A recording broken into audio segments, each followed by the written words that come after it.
Welcome, everyone. I'd like to call to order our regular City Council meeting for Tuesday, May 21st, 2019. Would everyone please stand for the Pledge of Allegiance? I pledge allegiance to the flag of the United States of America and to the republic for which it stands, one nation, under God, indivisible, with liberty and justice for all. Always great to have a full house.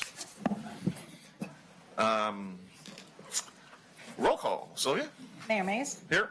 Council President Rosner. Here. Councilor Browse. Here. Councilor Garland. Here. Councilor Young. Here. Councilor Griffin. Here. Councilor Scott. Present. Thank you. Thank you, Sylvia. We have approval of the agenda. Make a motion to approve. Second. Discussion on the motion. All in favor of approving the agenda, say aye. Aye. Opposed? Thank you, Council. We have a consent agenda, 4 items on the consent agenda today. Item A, approving of the May 7th, 2019 City Council meeting minutes. Item B, Resolution 2019-042, authorizing the city manager to sign a 3-year on-call building plan review and inspection services contract with Claire Company and New World Plan Review. Item C, Resolution 2019-043, approving an amendment to the collective bargaining agreement between the City of Sherwood and the Sherwood Police Officers Association relating to the Community Services Officer position and authorizing the mayor to sign. And lastly, item D, Resolution 2019-044, approving a memorandum of understanding between the City of Sherwood and the Sherwood Police Officers Association relating to the U.S. Supreme Court decision in Janus versus AFSCME and authorizing the mayor to sign. I move consent. Second. All discussion on the motion? All in favor of approving the consent as presented, say aye. Aye. Opposed? Motion carries. Thank you, Council. Item C, citizen comment. Anyone like to address council on any topic? We have a form to fill out. You can do it before or after. We're flexible if you haven't already. No forms? Yeah. Welcome. Thank you, Mayor. Good evening, council members and mayor. My name is Rich Stamps. I'm the lieutenant here at your Sherwood Fire Department. And this week is EMS Safety Week. I saw that was on the agenda earlier today, so I don't want to steal any thunder from that. But it has been here a couple months ago when we were at a meeting, actually Councilor Garland, when he spoke up, I was glad he put in a plug for us, and you talked about driving safely. And because I think the weather was expected to turn nice during that time, and a lot more pedestrians were out. And we've had an uptick in vehicle accidents in the fire district and here in Sherwood. And I do believe you mentioned something about be mindful of motorcycles. And I personally, in the last couple of months, have been on 1 fatality motorcycle accident and 1 serious motorcycle accident. And so again, being it's EMS Safety Week, today, Tuesday, is a designated safety. And so I thought I'd kind of build off what Councilor Garland mentioned a couple months ago. And here in Sherwood, let's be extra mindful of our driving. And we all live in this community. And I do notice, just like many of you that drive in this community, we can sometimes be a little impatient with one another. I see it all the time. And so let's remember that driving is a privilege, and to be mindful of one another. So anyways, thank you for your time, and push on. Awesome. Thank you very much. Thank you. Anyone else? Right now, we'll move on to presentations. First presentation is Nicholas here. There, Nicholas. Please sit at the dais if you would. Today is a awesome day because we get to recognize one of our fine young adults in Sherwood. Nicholas, you have achieved the rank of Eagle Scout. Yes. Congratulations. Thank you. Tell us a little bit about your project. So my project, it was at my brother's cemetery where he's buried. we basically took, and there's a front retaining wall that kind of like is at right at the front, and so we took and we pressure washed it off and then painted it up, and then we also did brush removal and kind of cleaned up some of the headstones and cleaned that up. So, Fantastic. How many volunteer scouts or others did you have on your group helping you? we had about 20 people show up, a lot of friends and family, and then a majority were from my troop, some of the younger scouts, and then my brothers and some of their friends came out. Awesome. Awesome. Achieving the Eagle Scout rank is not easy. And it's more than just a project. So on behalf of the Sherwood community and the city council, kudos, congratulations. I have friends that have been.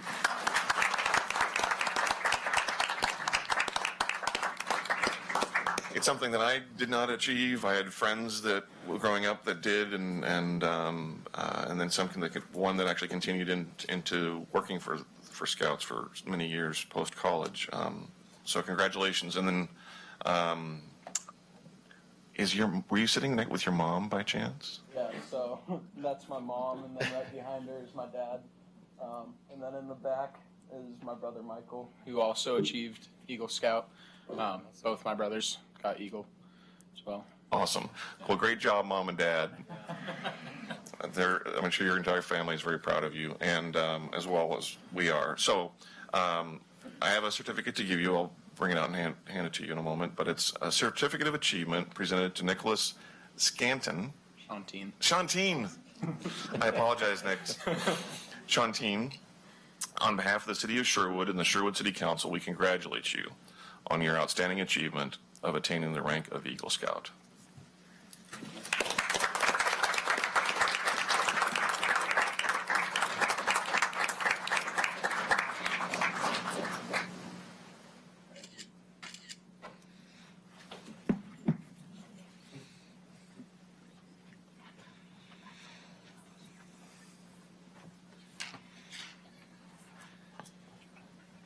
Next is Precious Yang here.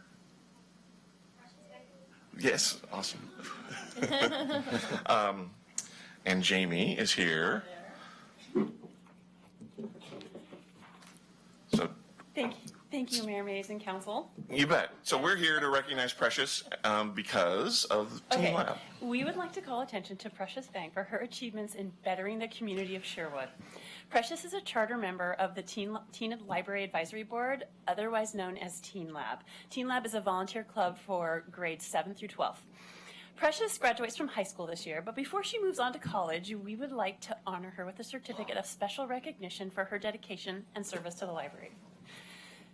Precious is a leader.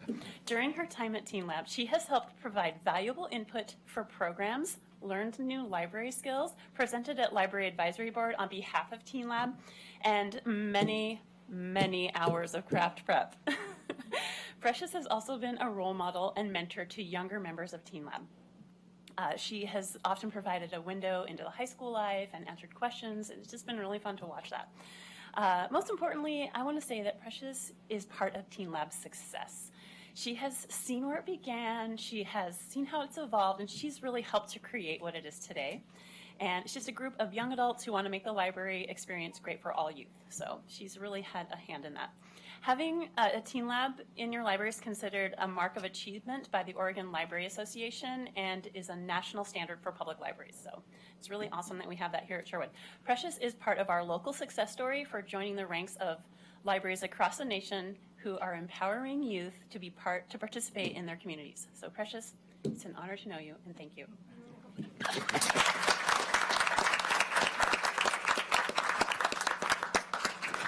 So yes, as Jamie mentioned, we have a certificate of recognition to give you, presented to Precious Vang on behalf of the City of Sherwood and the Sherwood City Council. We congratulate you on your outstanding dedication as a charter member of Teen Lab and your service to the library for youth. Great job.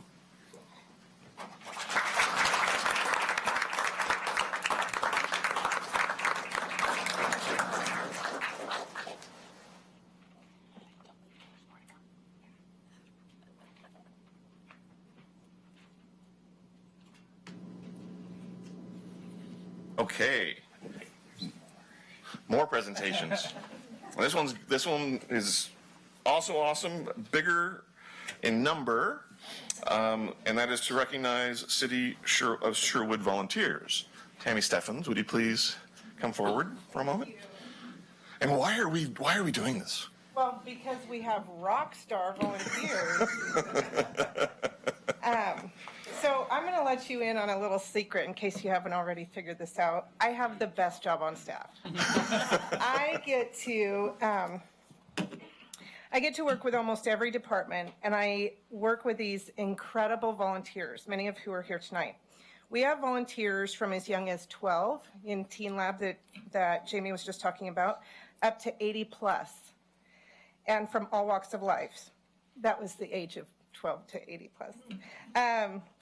Their interests are as diverse as our programs. We have volunteers who help with summer reading, who serve lunches at the senior center, who test the ham radios at the police station, who check in books at the library, who change out the bulletin boards in the children's area at the library. So if you go to the children's section right here, we have volunteers that come in and change those out about monthly, who help with emergency management, who welcome attendees to events at the Center for the Arts, and so much more.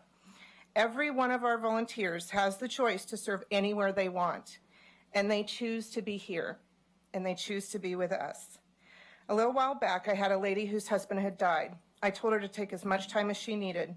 She chose to come and volunteer at the library because she said the staff made her feel good, and it was a welcome distraction. I have another volunteer right now who is using the thought of coming back as a volunteer as her motivation while she's receiving chemo. Our staff here is special, and that's one thing that attracts our awesome volunteers. Just today, I had a volunteer email me that he wouldn't be making his library shift this weekend because he was going out of town for Memorial Day. In his email, he says that he was really thankful for having the opportunity to volunteer in the library. This gentleman has a PhD, and he is an applied research applied research scientist. And I will admit that I tried to throw in a couple of big words when I was interviewing him, and I don't think I embarrassed myself, so that was good. We have retired professionals. We have people who are at the peak of their career, kids who are trying to figure out what they want to be in life or what college to go to. We've got stay-at-home or work from home parents, and we have a pool of the most incredible volunteers. One of the ways we measure volunteer contribution is hours. I want to give you an idea of how much our volunteers give. So for 2018, using a calendar year, we have, does anyone want to guess at how many volunteer hours we had? 10,000. 20,000. 50,000. Wow, I need to get on the ball. And We have no good reference. We're guessing. we had 12,165 hours. Awesome. About 6 FTE, which is what I just It said. is, yep, right under 6 FTE. That's exactly right. We had 534 volunteers who gave those hours. And in all departments from City Hall, Library, Public Works, we have Adopt a Road over at Public Works, Center for the Arts, Police Station, and Senior Center. And how many different volunteers did you say? 534. Some of those are from like Trashpalooza. Right, So where we have larger events. right. Yeah. Huge number. We're cool. I mean, really. Another way we measure volunteer contribution is how many things that they allow us to provide. I think that anyone in the departments that are represented here, we have Senior Center, Julia has a volunteer in her department, the library is here, Center for the Arts might be here. So I think they will agree and let you know that the volunteers that help in their department allow them to provide many more programs, classes, or events, or serve lunches at the Senior Center than they would have been able to do otherwise. I read somewhere that staff equals mission fulfillment and volunteers equal mission enrichment. And I would like to thank the volunteers who are here for enriching so much of our city. That's awesome.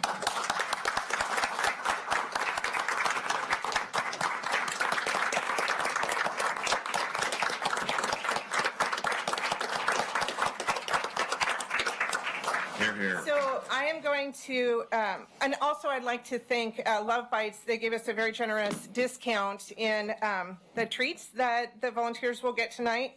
So I would like to invite Mayor and Council to come down and when the volunteers' names are read, if you can please come up to receive your certificate, and then you're welcome to stay for as much of the meeting as you want or get home and relax. But on your way out, please remember to grab a gift that's on the table in the vestibule.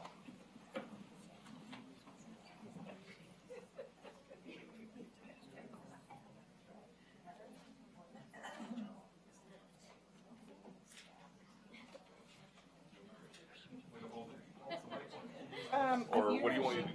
Okay, you just tell, you're driving them.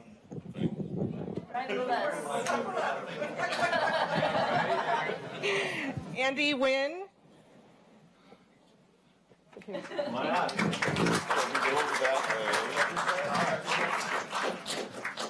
Barbara, oh, sorry, Barbara Bose.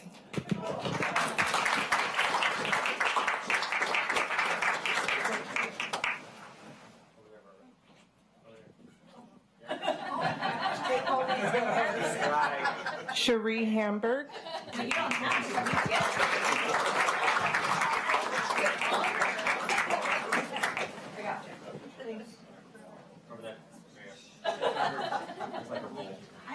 Bill Tauber.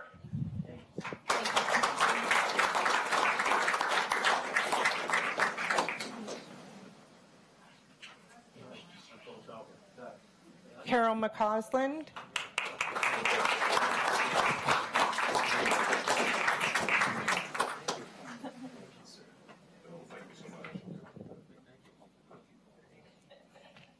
Connie Cummings.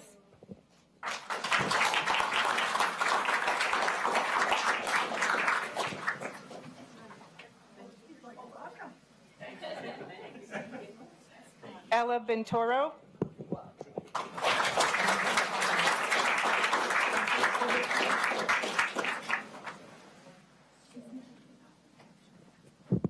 Iris Ilera.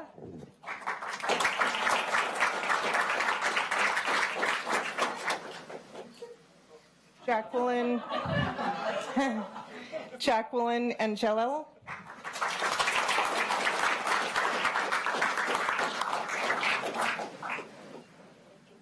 Jane Van Kuren.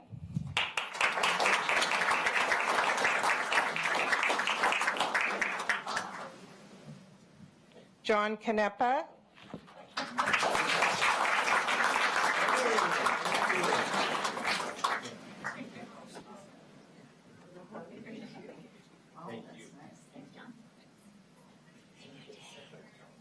John just got a full-time job, so he won't be with us anymore, but he's been here for 7.5 years.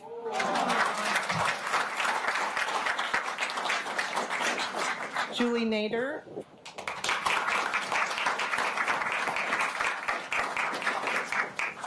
Caitlin Kohlmeyer.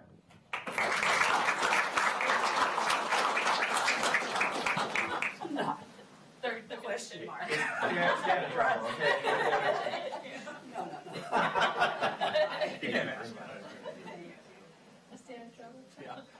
Karen Dalrymple.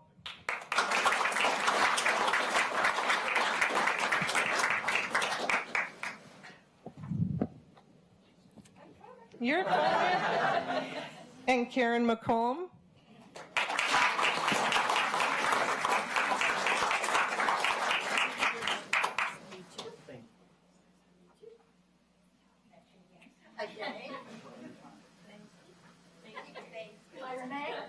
Mary Plister.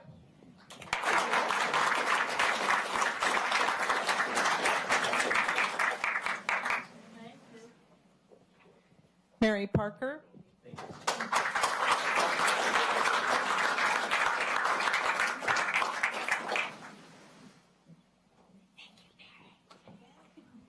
Haram Alili. And I apologize, I probably said that last name wrong. Jenny Reiser.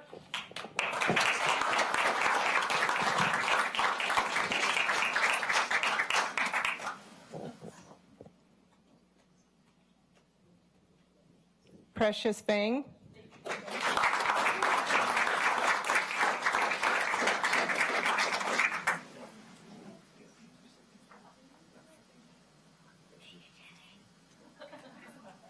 Shay Upton.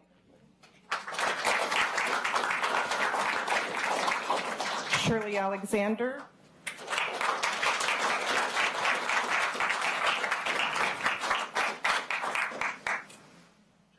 Simone Huff.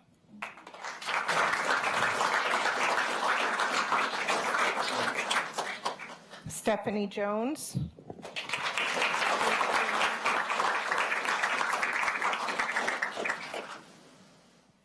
Teresa Menzies.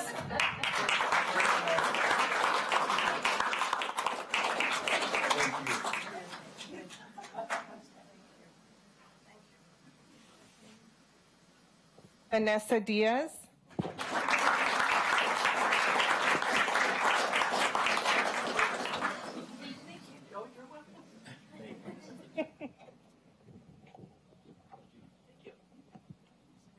Thanks, Teresa. Thanks. I appreciate that. Thank you. Virginia Vanderford.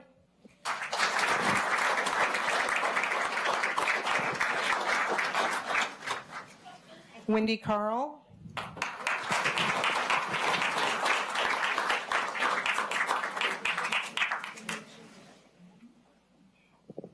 Wendy Wells.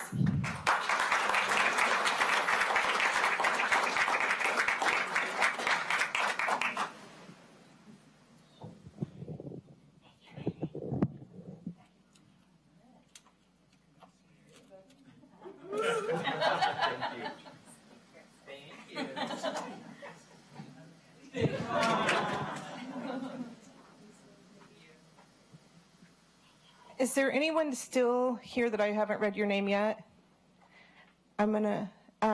These are volunteers who we have and do so much that weren't able to make it. So you guys might be safe going to sit down if you wanted. And then I can just read these from the table. Okay.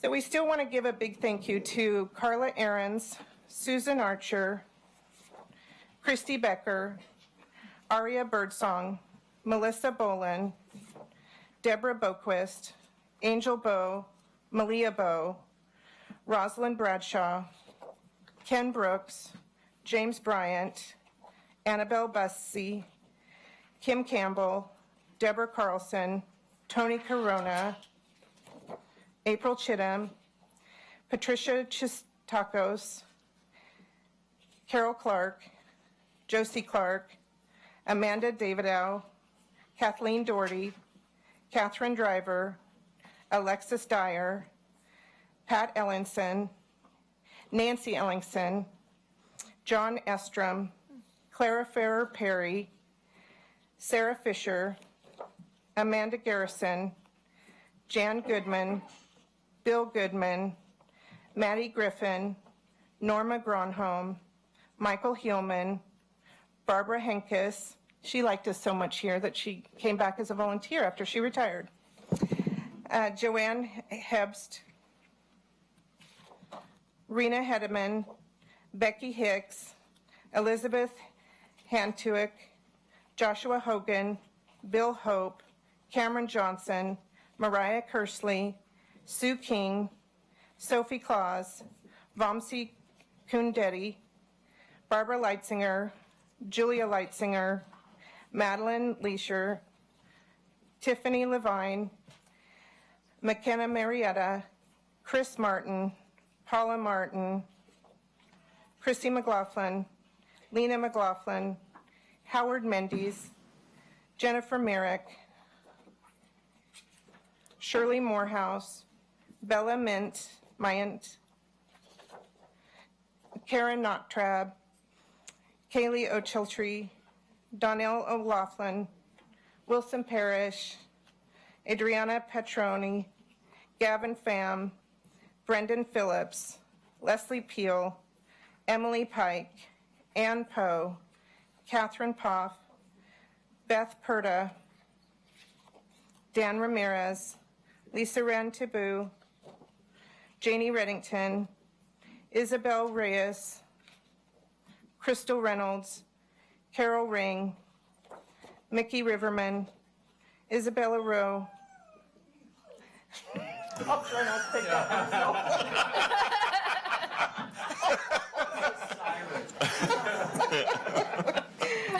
Benjamin Rome. For those at home, Mila was yawning, our service dog. Melly Rusin, Paisley Ramos, Al Semler, Patsy Shaha, Neil Shannon, Diana Stanley, Kim Stout, Eric Strott, Susan Thayer, Reese Thomas,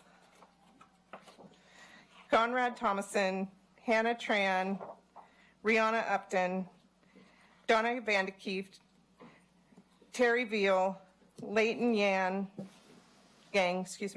Mia Zappi, Amy Zink, and the LDS missionaries. I don't have them listed individually because they change, but they also do a whole bunch. Sometimes the whole, like, I'll have 4 companionships, so they do a big help as well. So thank you to all the volunteers. We appreciate all you do, and thank you, Mayor. Yeah, Tammy, don't walk away just yet. Thank you for having the greatest job on the planet. I do. And as evidenced by the sheer number of volunteers and then the hours and what it represents FTE, it is true that by having all these wonderful members of our community volunteering, it enriches our community and enables us to do things that we wouldn't be able to do as much of. So thank you for all you do. So you started out, when you sat down, you said that your volunteers rock. They do. Well, you, as a volunteer coordinator, rock.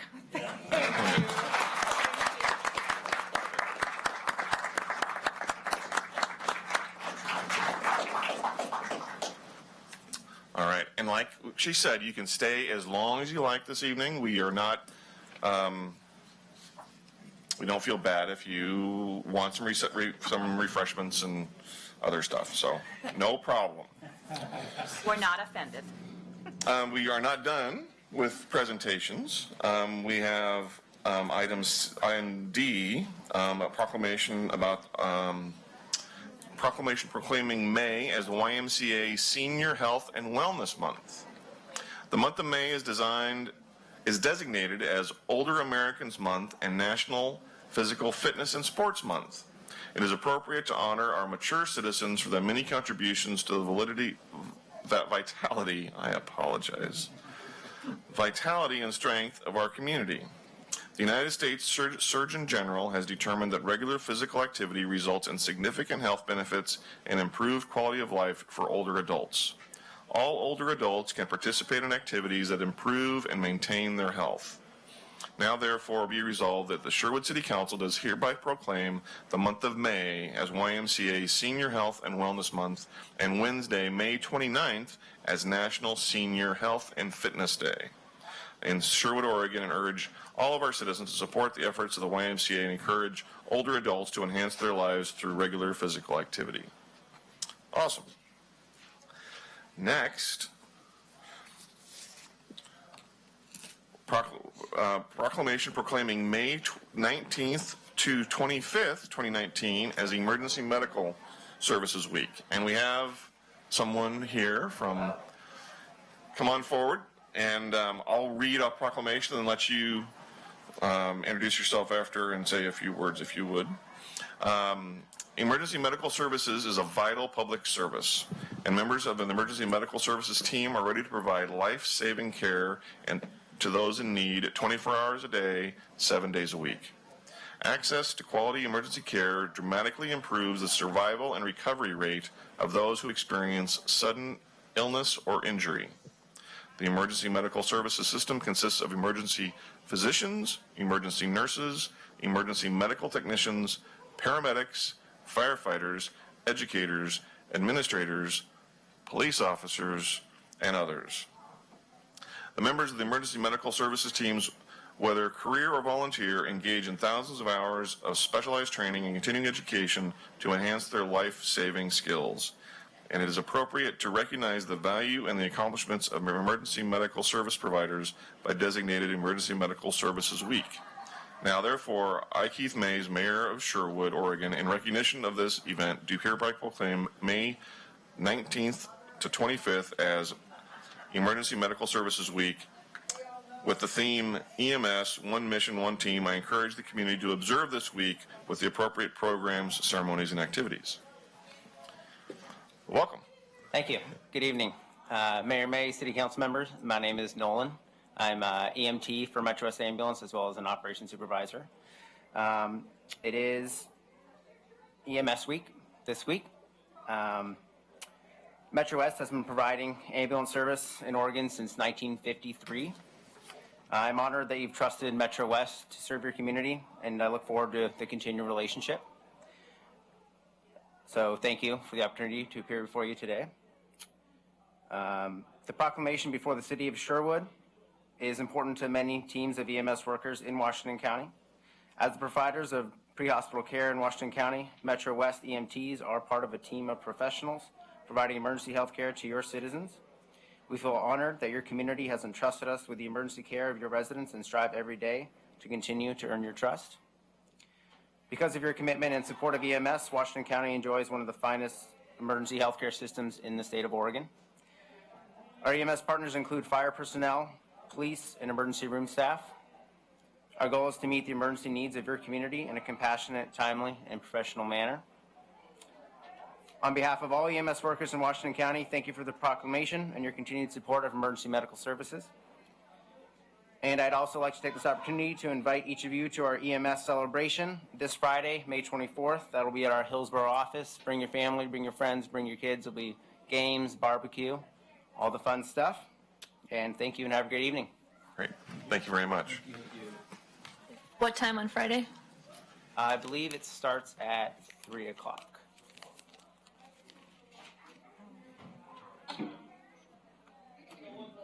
Yes.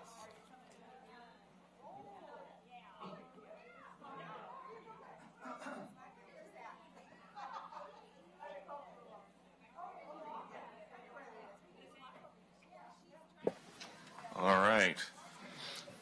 Now moving on to public hearings. We have two public hearings today. First, well, I'll let Sylvia lead it off. The Sherwood City Council will hold a public hearing this evening to hear testimony on two separate items. Ordinance 2019-004, amending Sherwood Municipal Code Chapter 12.02 relating to right-of-way permits, and item B, Resolution 2019-047, amending the fee schedule relating to right-of-way and related fees. Council, the ordinance is the second reading tonight. Okay. The Sherwood City Council will hold this public hearing, and the hearing will be conducted as follows. Staff will present a staff report. Questions, if any, by the City Council for staff. We will then receive any written testimony. We will then open the public hearing, and testimony will be limited to 4 minutes per person. Any interested person may present testimony. We will then close the public hearing. No other comments will be heard from the public. Final comments by staff. Questions of staff, if any, by the council. Discussion by the council. This is the second hearing on the ordinance before the council. A decision may be made by the council at the close of this hearing, or the matter may be continued to a time and date certain. If the matter is continued to a time and date certain, this is the only notice of that date you will receive. If you wish to speak, please fill out the testimony form and submit it to the city recorder. The mayor will recognize people wishing to speak. Any questions should be addressed to the mayor. When you come forward, please state your name and address for the record, as this hearing will be recorded. Thank you, Sylvia. Julia. Good evening. So as Sylvia said, this is the second reading of the proposed changes for the right-of-way permits. As a reminder, the amendments are proposed for three main reasons: to clean up code changes that we sort of found that we needed over the years since the right-of-way permit process has been in place, to provide a process and a criteria for allowing temporary use of the right-of-way, and then also to provide a distinction in process for the construction and use of the right-of-way for small cell wireless facilities. At the hearing on May 7th, we proposed a few changes based on testimony that we had received at that point.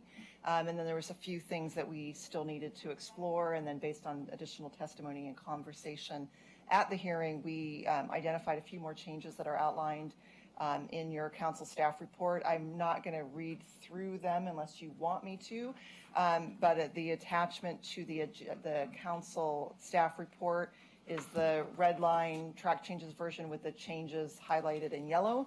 And then in the resolution, you've got the clean copy, basically just trying to address the conversation and questions and clarifications that were requested at the first hearing. We did also receive some written testimony, I believe, from AT&T on the right-of-way permits, asking still for, and they may testify as well this evening, in the language, we provided an extension clarification for the time limits for the construction, if that's part of the permit process.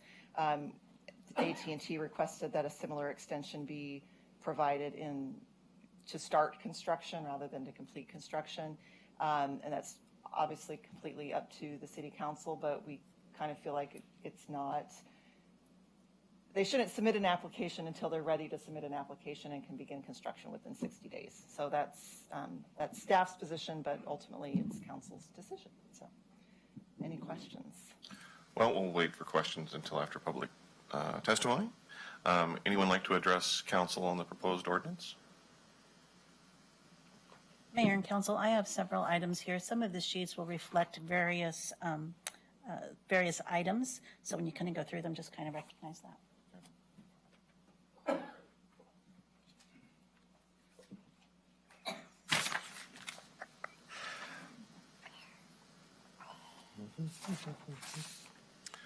Karen Mansky.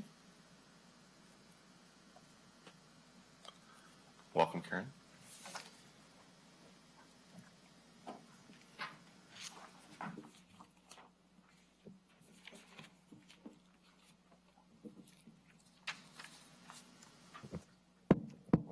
Good evening, Mayor Mays, Council President Reisner, and councilors.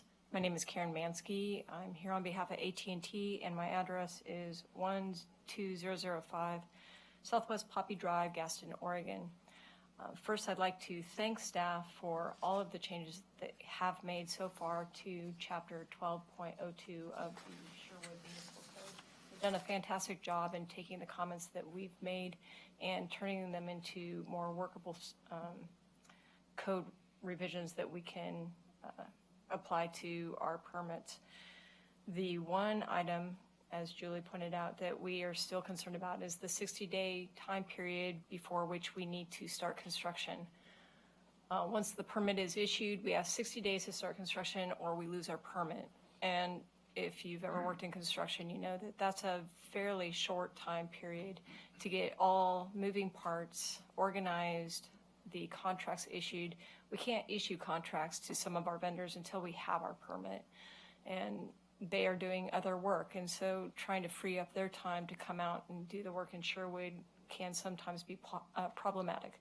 So we're requesting 180 days or sometime between 60 and 180 days, or possibly even kind of relief language similar to that was inserted for the 90-day period, an extension if we're making good faith efforts to meet that 60-day deadline, but in the end, we just can't meet it. So that is our only request at this time. Okay. Thank you very much. Thank you. The other two sheets do not identify this issue. Does anyone else like to testify on this ordinance?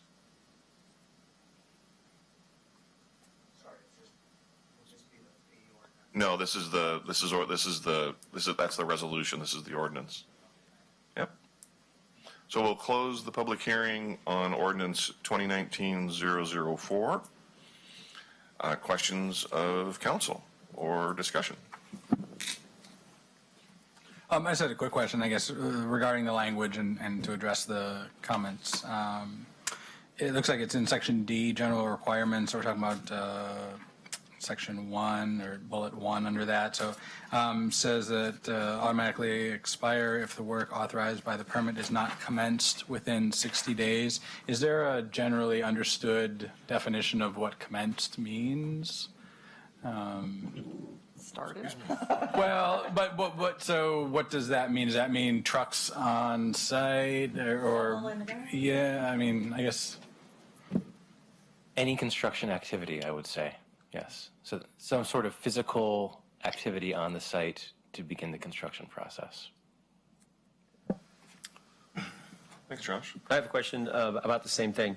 So is 60 days, is that standard for like if BGE wants to come and do something? Do they need a permit and they have to start within 60 days, or how does that? This would apply for any construction in the right of way. Yeah, and yes. I'm pretty certain, I was just, it's a little hard to tell with all the track changes, but I believe that the current language actually is 30 days.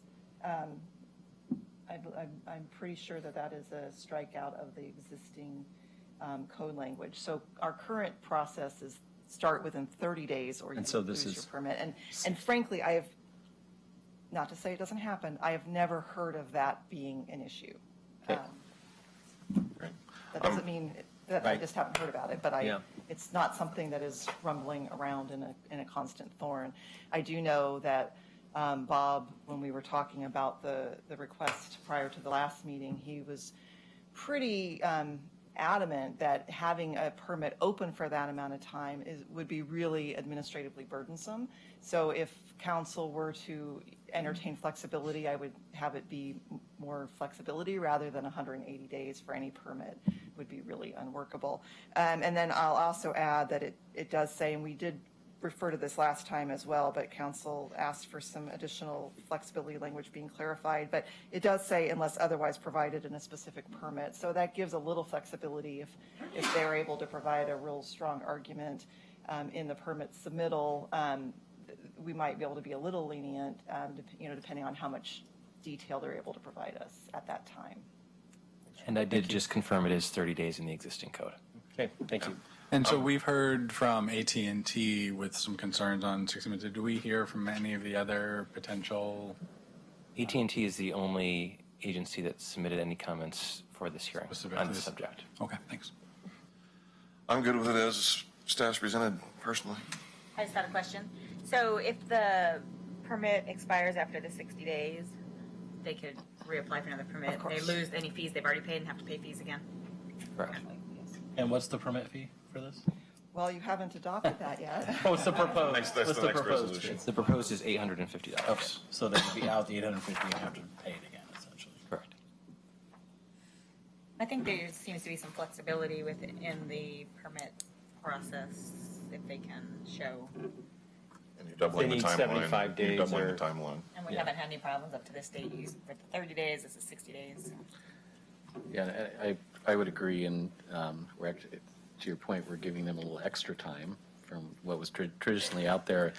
And I would also note, a lot of cities, just like Sherwood, are scrambling to get design and aesthetic codes in place for what this is going to look like in our neighborhoods, and we're still working on that. And I was very concerned about longer timeframes on that, for potentially having a rush of permits coming in, before we have a chance to work through all that stuff. So an extra 30 days over the previous 30, I think, is more than generous. Is there a motion or more discussion?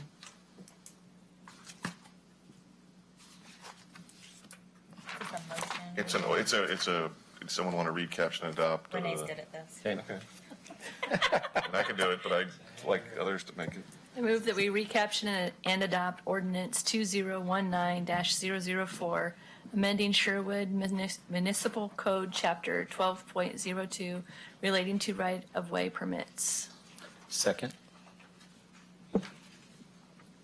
Ordinance 2019-004, amending the Sherwood Municipal Code, Chapter 12.02, relating to right-of-way permits. Counselor Scott? Aye. Counselor Griffin? Aye. Counselor Browse? Aye. Counselor Young? Aye.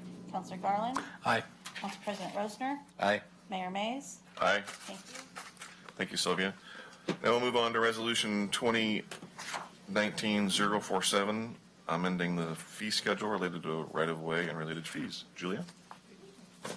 So this agenda item really could have been any one of the three of us because it sort of delves in all of our worlds, and I drew the short straw, so I get to be the staff report that ultimately put things You together. won you need to buy a lottery ticket afterwards. No, I didn't draw the big It's a good straw. thing. This is a good thing. Moving on. So as you just adopted amendments to the right-of-way permit ordinance process, we need to have concurrent fees to reflect that. The proposed amendments provide some additional fees within the within Section 1D, which is the utility section of the fee schedule, as well as in the engineering section of the fee schedule, Section 8. And I'm going to focus on the engineering section, and then Josh can talk a little bit about the utility section, kind of how we got there. Under Section 8, basically we've added right-of-way small wireless facility permit of $850 per facility. That would be submitted when they're ready to do a new wireless facility. That would be a one-time fee. And then reworded the existing permit fee to just right-of-way construction permit for other than small wireless facilities. And then we also added a right-of-way use permit fee. You'll notice it's fairly low, $25. We generally, when we're creating a new fee of this nature, we try to keep it fairly low because we don't know how much it's really going to cost in staff time, and we'll evaluate that over time and then have a conversation. Also with these types of things, when it's something truly new that we've never required for, oftentimes we tend to subsidize that a little bit because we don't want to be overly burdensome to residents. So we'll evaluate that over time and have a good discussion in the future about whether or not that should be raised or lowered or what have you based on feedback that we receive as we implement that new permit. And then Josh, do you want to talk about the ongoing fees for the small wireless? Sure, and just one clarification on the section that Julia just talked about, the struck out language regarding performance bonds and maintenance bonds. We removed that from this fee schedule. That's not really a fee, and it's now in the ordinance itself. So, yes, in section 1D, that's just a couple language cleanups and then a clarification that for the small wireless facility fee and distinguishing that from the utility operators fee that's immediately above that.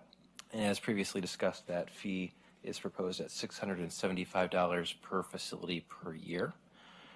We did get some feedback from AT&T and Verizon regarding the costs before this evening's hearing, both requesting two things really. One is an explanation of where those costs came from, because as you know, the FCC order requires that those costs be based on the city's actual costs. So I provided to each of you a single-page handout. There are also copies in the back of the room, how staff came up with those estimates. Of course, we've never had this type of facility in a right-of-way before or issued this type of permit before. These are our best estimates.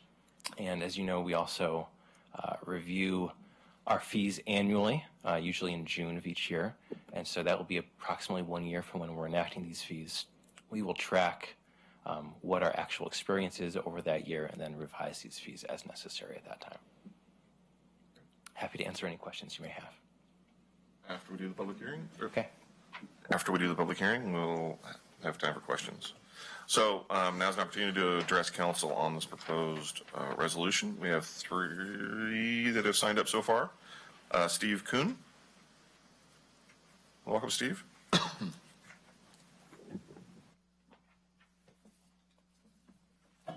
Good evening, Mayor and Councilors. My name is Steve Kuhn, and I work for Verizon Wireless in the Network Engineering Group, and my office is 19950 Northwest Tannisbourne Drive in Hillsborough. Everything that I was going to talk about tonight, Josh agreed to, or the staff agreed to. So one of the things was looking at what the costs are. So as he said, The FCC came out with a safe harbor rate of $270 for the annual fee and basically $100 apiece for the permit fee, unless the city had costs that were above that and could prove they were reasonable and accurate costs. So as long as we're seeing what those costs are, the backup for those costs, and then we can revisit them on an annual basis, then that is what I came here to talk about tonight. So I want to thank staff. They've been great. The council's been great about listening to what industry would like to have. We don't get everything we want, obviously, but they've done a great job of coming up with these rules. Thank you very much. Thanks, Steve. Next, Alan Calloway.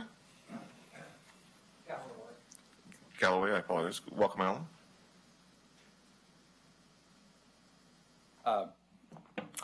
Thank you, Mayor, Mays, and distinguished members of the council. And I'm just going to keep it really short. First, Josh addressed the points that I was going to address, and Steve just addressed them again. So I, do just want to emphasize that as the process goes forward, and as staff indicated, the fees are revisited, and we look again at how things are going and how much staff time is actually taken. I would just, say let's look at what the actual costs are, especially on the annual fees. Sometimes if the facility's just sitting out there on a pole, just doing its thing, not causing any trouble, hopefully that's not going to incur a lot of staff time each year. But I appreciate this, which I just grabbed from the back of the room, and we appreciate that. I think everyone's trying to comply with what the FCC requires, trying to have a basis for the fees that reflect reasonable costs the city actually incurs. So, thank you. Great. Thanks, Alan. Then Karen Mansky.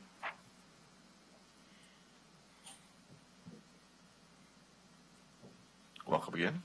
Thank you. Karen Mansky again, and I will reiterate what my counterparts with Verizon and T-Mobile have said. Thank you very much for providing us your analysis of the fees and how you came up with them. And thank you again for all your work you've been doing on small wireless facilities. I know it's a huge undertaking to get your head wrapped around something that is just brand new to everyone, including industry. So thank you for your time, and look forward to talking to you soon on the next item. Great. Anyone else like to give testimony on the proposed resolution? Hearing none, we will close the public hearing on Resolution 2019-047. Questions by council of staff or discussion?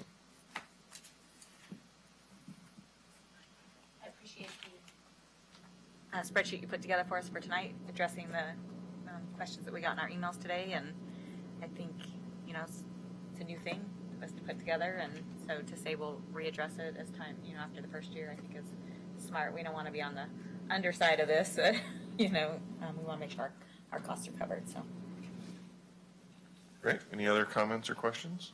Comment and one question. I really appreciate all the hard work staff put into this. It's, as some of our industry reps pointed out, it's new for everybody, and quite different from other facilities that we put in our right-of-way before. So it's important that we get this right, and obviously we can adjust as we move forward. But I had a... Right, because the guarantee wrote it's wrong. Yeah.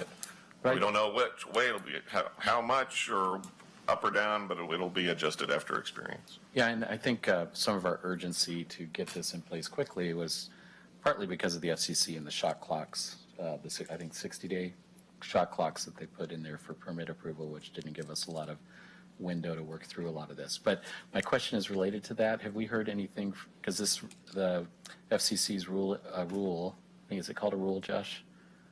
Ruling is being challenged in the Ninth Circuit right now. Have we heard anything more on that? So a briefing schedule has been set. It's anticipated to be completed by the end of this year. So we'll probably have, hopefully, some more indication of where things are by early next year. And that potentially could change everything again. Correct. Yeah. So, thank you, Josh. Great. Any other questions, comments? Motion? I make a motion to approve Resolution 2019-047, amending the fee schedule relating to right-of-way and related fees. Second. Discussion on the motion? Seeing none, all in favor of approving Resolution 2019-047, amending the fee schedule relating to the right-of-way and related fees, say aye. Aye. Opposed? Motion carries. Thank you, council. Thank you, Julia. Josh, Katie. New business. For 2 items under new business this evening. First is Resolution 2019-045, adopting design standards for small cell wireless facilities. Josh. Thank you, Mayor. This is the third part of the small cell and right-of-way related items on tonight's agenda, and the final part for tonight, but not the final time that you'll hear about small cells and right-of-way facilities, not even for a month, probably. Certainly looking into the future. So we've established a code process for permitting these. We've established fees, and now we're establishing design standards for what they're going to look like. As I mentioned, this is not the last time that you'll be hearing about this. So this is the general design standards to provide general broad guidelines for what these facilities will look like. We will be coming back with specific design standards for specific light pole and standalone pole types, hoping to bring back at least most of those to you in June, which will be, and we are hoping to get that done before the ordinance goes into effect, which is 30 days from tonight. 30 days after you enact it, those go into effect. So the plan is to have these all finalized before that ordinance goes into effect. You have seen this before. We've brought this to Planning Commission for a work session, City Council for a work session. We incorporated the feedback from those work sessions as well as some feedback we received from industry, and that gives you the document that you have before you this evening. Thank you, Josh. This is a resolution under new business. We have zero obligation in general to have open up to the public, but I would prefer that we do. If there's no objection, we have at least 2 people signed up to testify. Great. Karen Mansky. Welcome back. Just know her so well now. First name basis already. Just Karen. Karen, AT&T, Karen Mansky, AT&T, Gaston, Oregon. Thank you again for letting me talk on the small wireless facility standards that you guys are looking at tonight. AT&T does have some concerns about the standards that you're looking at, mainly because we can't see at this time the exhibits that they're proposing. Exhibits A through D are going to set what seems to be more stringent standards than what are in the general guidelines that you're looking at now.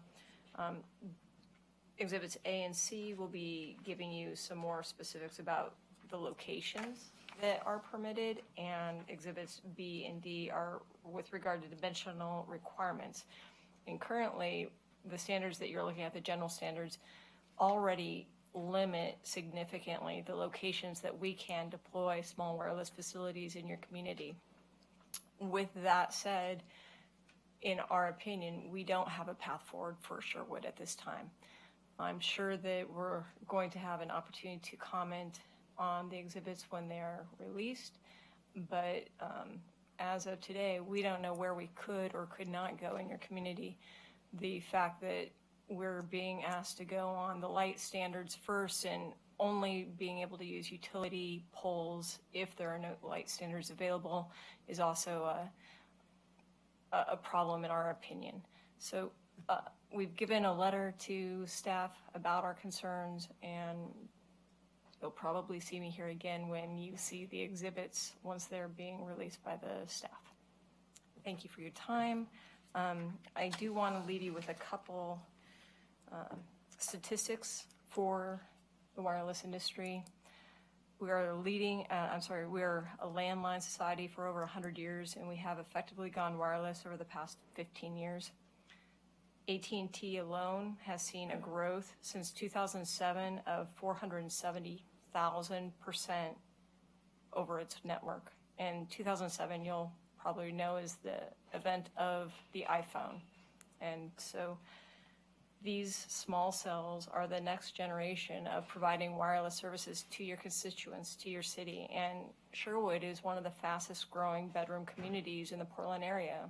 You're going to have a lot more people coming that are tech savvy, work from home, do their work from the Starbucks or the restaurant, and they're going to need better quality service. And so we want to be in your area, and we want to make Sherwood a significant part of this growing community. And so I would like to leave you with that, and thank you for your time today. Thank you, Karen. Thank you. Alan Galloway.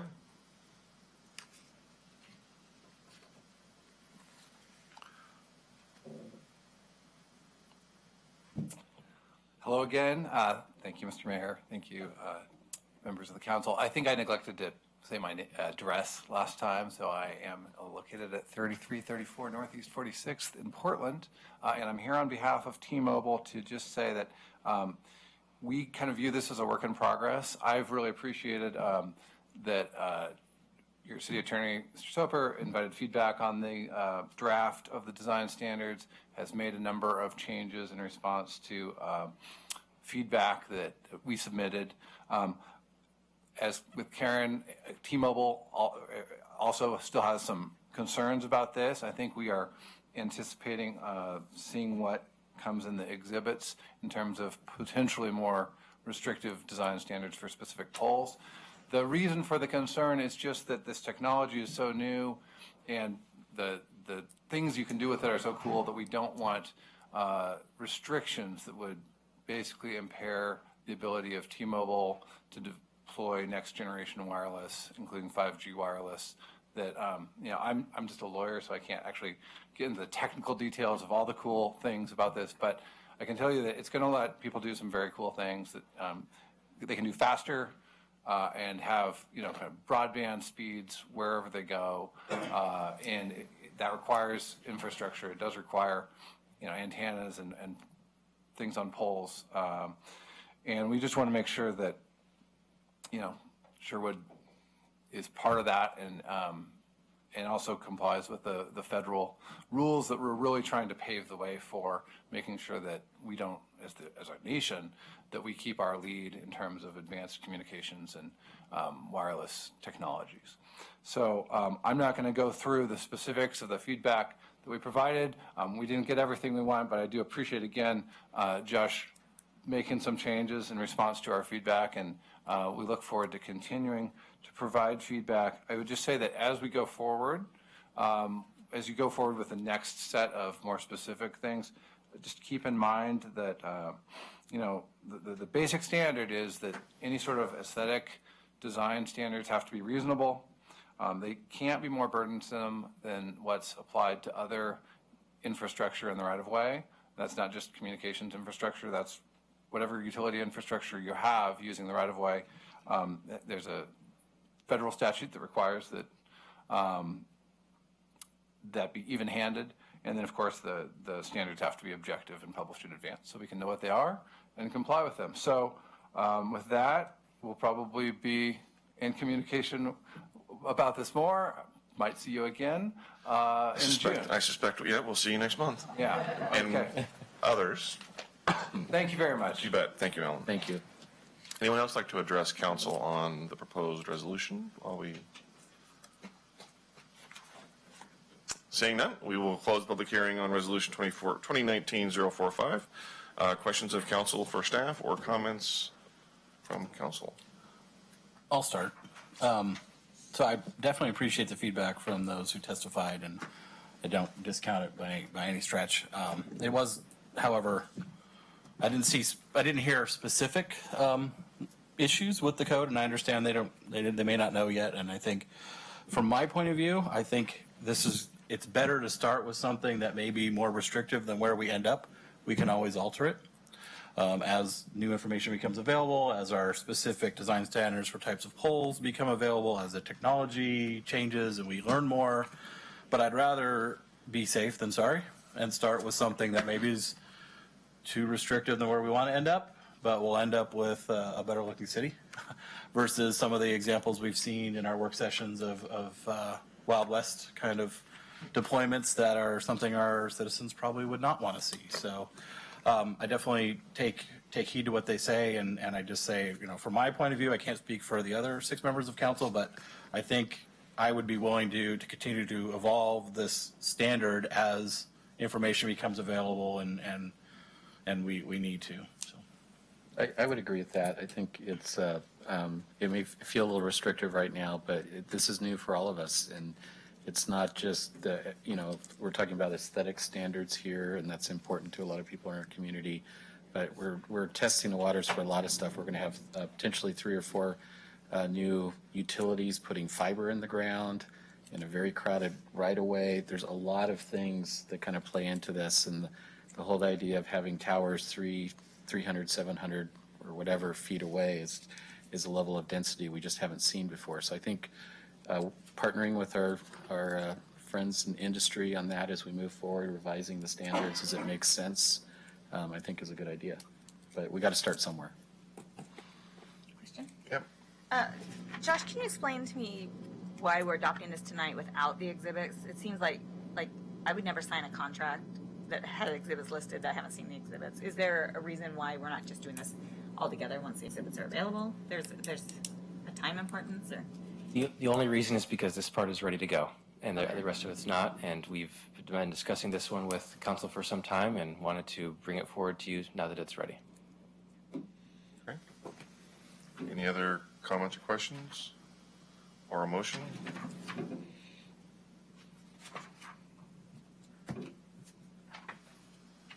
I make a motion to approve Resolution 2019-045, adopting design standards for small wireless facilities. Second.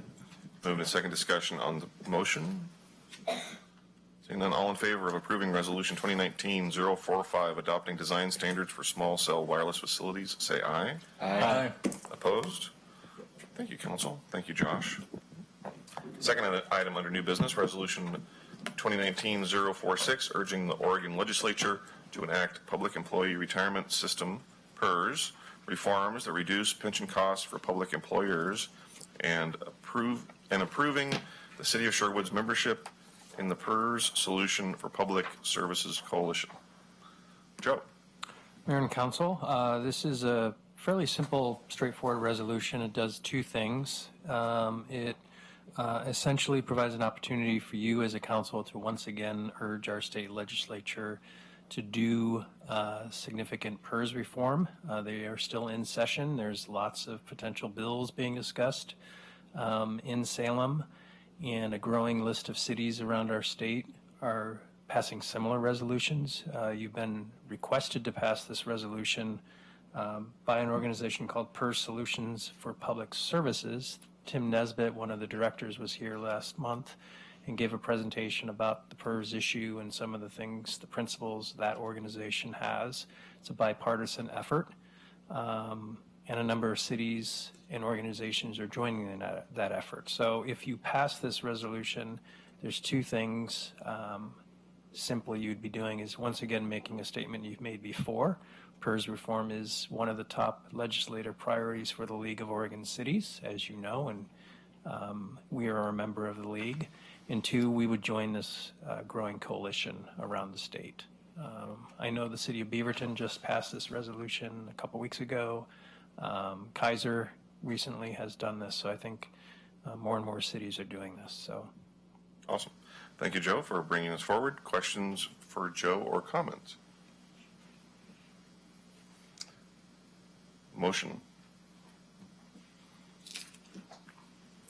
I move we approve Resolution 2019-046, urging the Oregon Legislature to enact Public Employee Retirement System PERS reform that reduce pension costs for public employers and approving the City of Sherwood's membership in the PERS Solutions for Public Services Coalition. Second. Seconded discussion. I don't know who seconded it. It's a tie. Shelby will figure it out. Discussion. All in favor of the motion to approve Resolution 2019-046, say aye. Aye. Opposed? Thank you, Council. Thank you, Joe. City Manager report. 2 items, Mayor and Council. One is a reminder, our 3rd and hopefully final Budget Committee meeting will be in 2 nights, Thursday night at 6 o'clock in this room. We're getting very close to wrapping everything up. We anticipate we'll be able to have the Budget Committee act on the proposed budget on Thursday, which is the next step in the process. We will also be looking at the Urban Renewal Agency budget on Thursday night as well. There will be opportunities for both of those proposed budgets for public testimony, as there always is. That starts at 6 o'clock here in City Hall, and we will televise that live as well, so people can watch at home. After the Budget Committee approves the budget on June 18th, the City Council will have public hearings as well and go through a very similar process to adopt the budget, which has to be adopted by June 30th per state law. So I just wanted to make folks known that they still have chance this Thursday to provide input on the proposed city budget. The other reminder, and this is not a city event, but Metro is having a household hazardous waste collection day in Sherwood. It's been quite some time since we've hosted one. I think it's been over a year. It'll be on Saturday, June 1st from 9 a.m. to 2 p.m. at Edie Ridge Elementary, or the Ridges campus. There is information on all the do's and don'ts in terms of what you can bring to that event. We posted it on our Facebook site. We'll probably also post it on our website, but the best way to find out is actually go to the Metro website, because it is their event. They host these around the region. Like I said, it's been a while since Sherwood has had one, so I anticipate that it will be a very busy day at the Ridges on June 1st. So approximately when was the last time they were here? My understanding it's been over a year, at least. They typically come annually, but last year's got canceled due to last year it got wind canceled or for some reason, and so it's been probably 2 years, Mr. Mayor, since they've been here. And we posted this today, and it generated a lot of information and questions online. So I think people have been keeping stuff in their garages until the next event, and these are usually popular anyway, but since we haven't had one in a while. And paint is pretty popular to bring to this. Yes, although you can take your paint to a paint center now and Right, recycle it, but a lot of folks hang on easy. to that stuff, Right. so I'll be checking my garage too. So that's all I had to report, unless there's questions for me or any of my team that are here tonight. Great. Thanks, Joe. Nobody's chiming in with questions. Thank you. Council announcements. I'll go. What? Go right ahead. Is that okay? Yeah. It's time to start on this one. I don't like being last anymore. We'll get it out of the way. I know. Nothing except Parks and Rec meeting next one's coming up now. June 3rd at 7 p.m. Parks and Rec. That's it. That's it? What? Wow. I don't have much either. First, I just want to give a shout out to our TVF&R folks that come. They've been visiting us every council meeting. They rushed out early tonight because they must have got a call. I heard the sirens going, but they've been here. But I just wanted to give a plug to their meritorious awards ceremony that's coming up on June 1st at 10:30 at the Broadway Rose Theater, and this is the time where they acknowledge some of their heroes and give out some awards. It's a very neat event. So I have missed all my assignments lately because of budget meetings, so I have nothing to report. No more budget meetings on Thursday nights. Yeah, That's it's a rough night. And then I did have a question for Joe. So last meeting we passed that resolution for 5G to do a study, to encourage Health study. impacts. Where do we send that resolution to? Who gets that?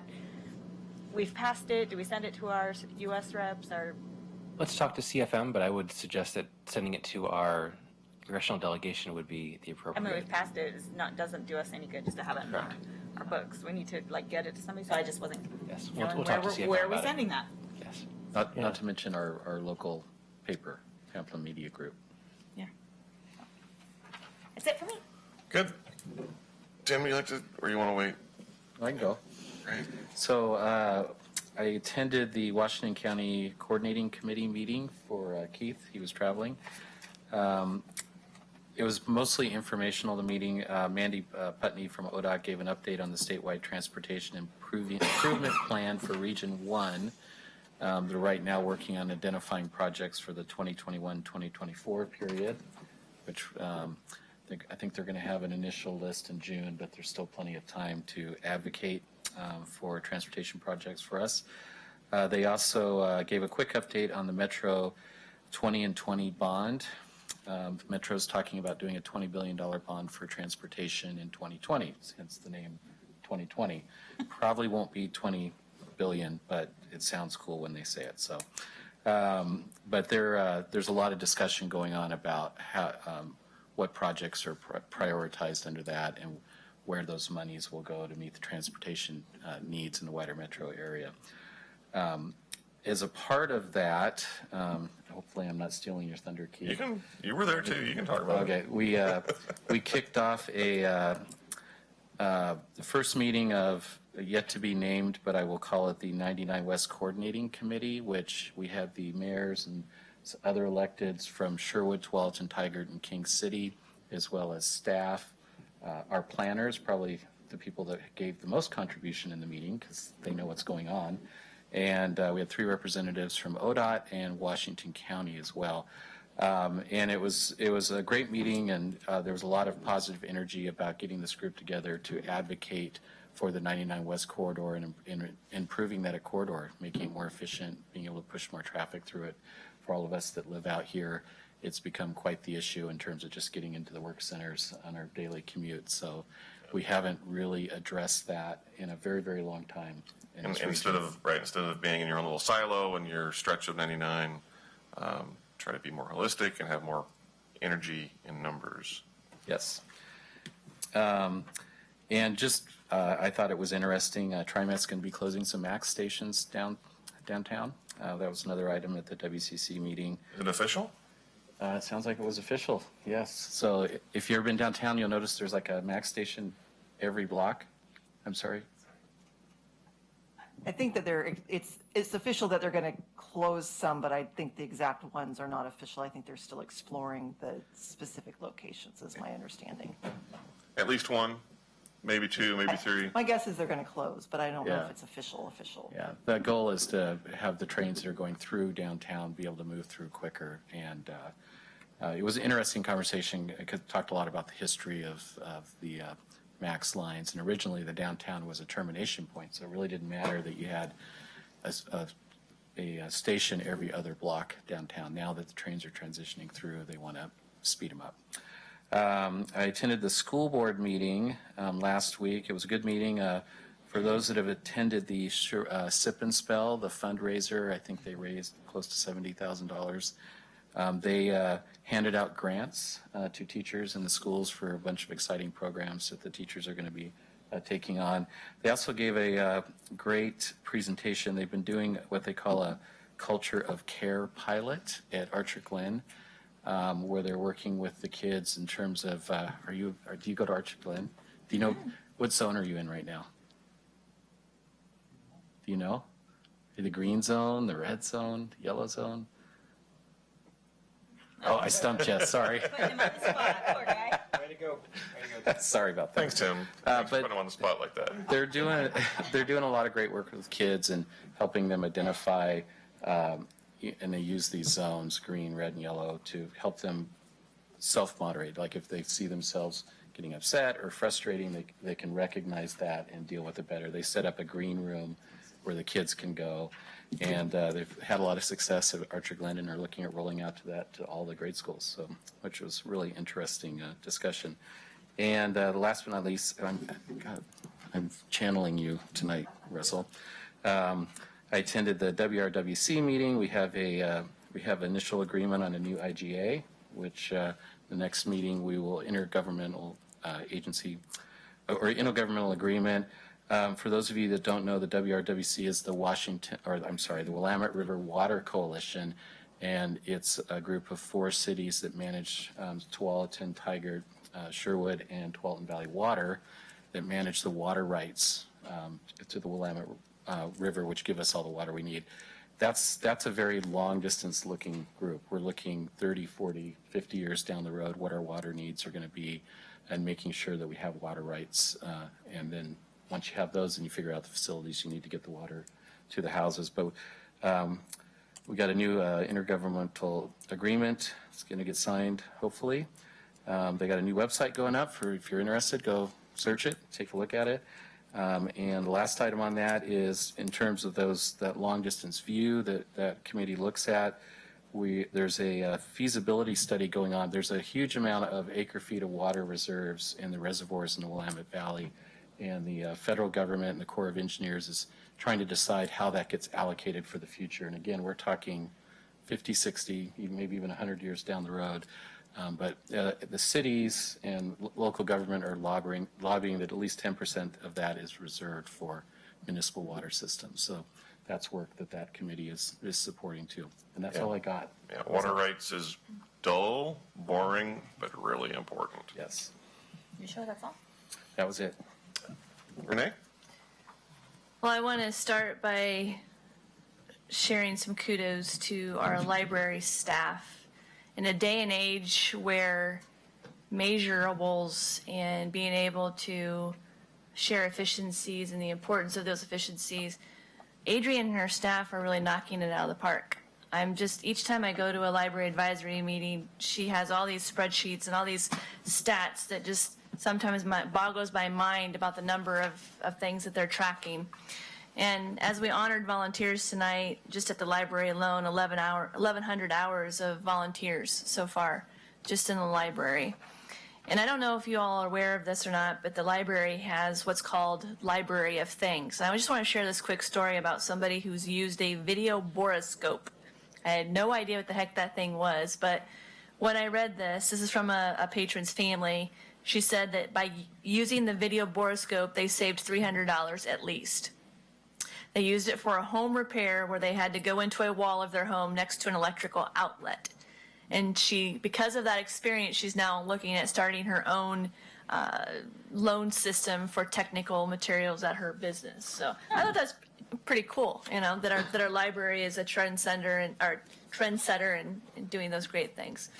The other thing that we learned at the library advisory meeting is that the strat plan that should be completed by the end of this fiscal year, 2019, is almost 80% complete. So again, I'm just astounded by the great work that they're doing.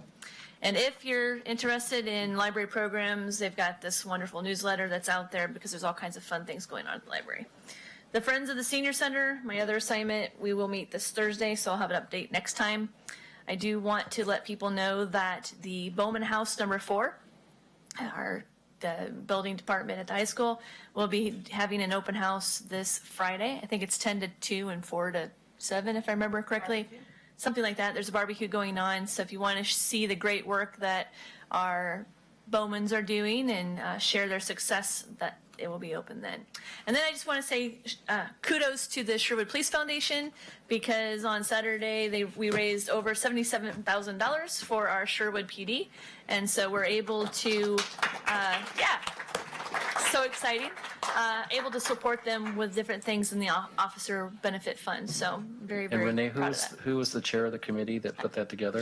I don't know. Was it Renee? Thank you, Renee, for all your hard work. That's all I have. Awesome. Thank you, Renee. So humble. All right. So I just have a few things. First of all, go Archer Glen Eagles. Two of my daughters go to school there. It's a fantastic school. Can't say enough of it. They had their carnival just recently, and always a great time. Super fun. Last night I attended the Cultural Arts Commission's meeting. They also recently had a fundraiser. The Friends of the Sherwood Center for the Arts had a fundraiser. They don't have the financials in yet, but they did very well this year as well with their gala. Tony Starlight and the Starlighters were there. Apparently, I was unable to attend, but the costumes were fantastic. It was a great time.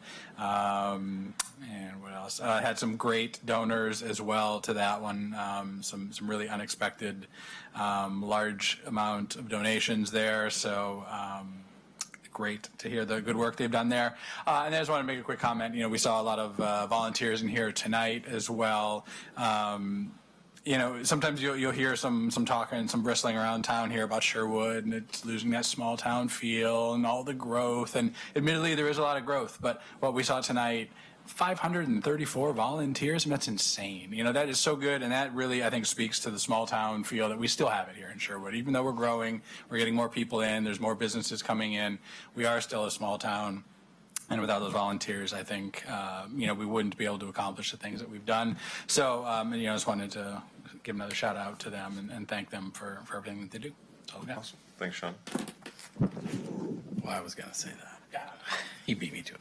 Attended Planning Commission last Tuesday, and I just want to say, if you guys, ever, we spend a lot of time working up here, but when those guys have public hearings, sometimes they go very long into the evening, and they don't have a quit rule like we do. So they have to keep going and going and going until it's over.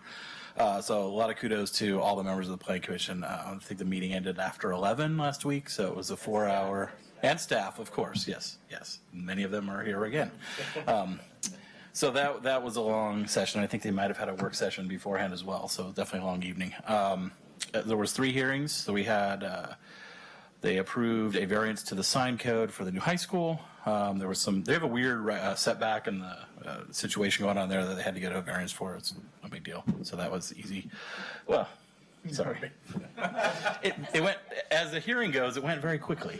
And then there was another variance, and their representative was very well prepared as well. So, and the staff did a great job on that. There was also an approval for a site plan of an some industrial buildings over on 12th and Sherwood Road, right across from kind of Oregon Street. So that's some new development will be going in there and help improve our tax base, as we're looking for. So that's good. And then they had the second session of the Wildlife Crossing, which is a very complex PUD. There's a legislative change and 3 legislative changes and a zone change. One of them is a zone change, 2 text changes, and then a PUD hearing.